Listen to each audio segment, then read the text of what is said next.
Murderous. So welcome back to Favorite Friday. For the first case for this week, we are going back to California.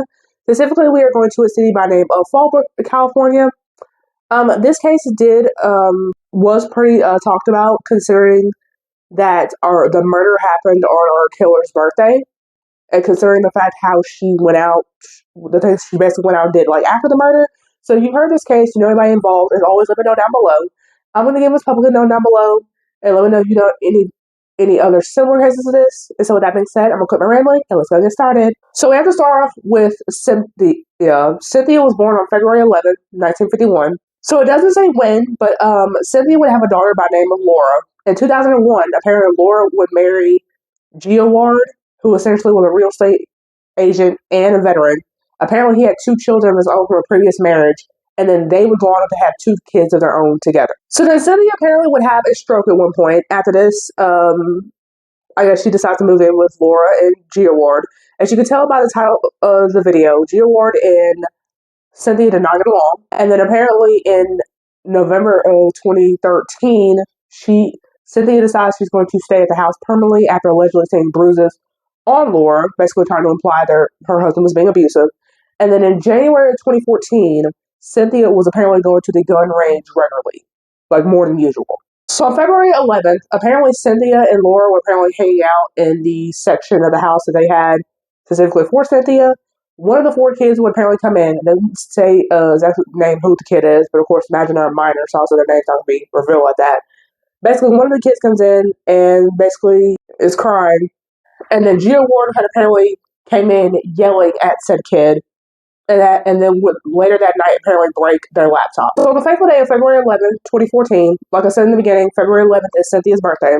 She basically apparently is, like ready to go for her granddaughter's spelling bee. Ward sees what she is wearing and apparently tells her that she looks ghetto.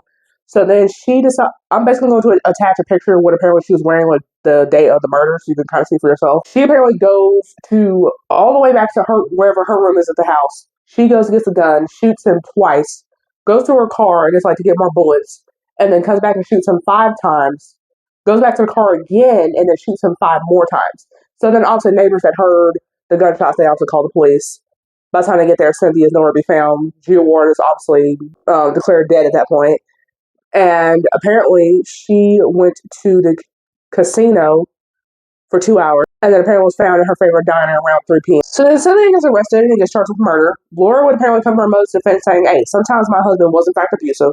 However, and apparently no physical evidence has ever been found. And then apparently Cynthia would actually say that Ward had actually thrown away her late husband's ashes. That, of course, is not actually confirmed either, but that was a claim that she had made. So then, of course, like I said earlier, she had a stroke, and they actually were trying to, they basically tested her to see if the stroke had affected her mental health, and which caused her basically to think that something like this would be okay to do. Of course, she was being competent to stand trial, and then she was again sentenced to life in prison with possible parole up to 50 years. So then, of course, as you can imagine, Cynthia would, of course, appeal this and basically say that Ward had essentially choked Laura and would beat the kids, and that he apparently would spray her, I assume, with water whenever she smoked, because I guess Cynthia was like a regular smoker, and he couldn't stand the smell of smoking. And then apparently there was a niece who would come forward and say that Laura had told her that Ward would regularly rape her, and that Laura had also told Cynthia this. And of course, from what I've seen, Cynthia is still in jail, so I assume that the appeal was not successful. So with that being said, like I said, there's the case of a murder that happened on the killer's birthday. If you've seen the photos of her essentially celebrating her committing the murder, definitely let me know. Like I said, you know, any cases similar, definitely let me know. And so with that being said, I cover females 2 times a week. This is Gospel for Females, and see you guys next one. Bye.